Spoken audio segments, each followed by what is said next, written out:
When I speak to people about where the currency is and talk about central bank divergence, one of the first pieces of pushback I'll always get will be around, well, the bank can't cut with the Fed on hold because it'll weaken the currency. And there's an element of truth to that. It does limit the degree to which you can diverge. But in an environment where you have fundamental changes to the underpinnings of the Canada-US relationship, that's going to fundamentally change the tolerance the Bank of Canada has for a weak Canadian dollar. If the Canadian dollar is falling for no good reason, the Bank of Canada might have a problem with it.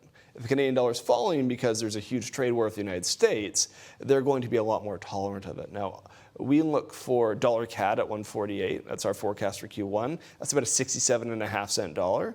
But the longer and deeper this sort of trade dispute is, if it even occurs, and as we've seen, trade disputes can emerge out of nowhere and disappear back into nothingness.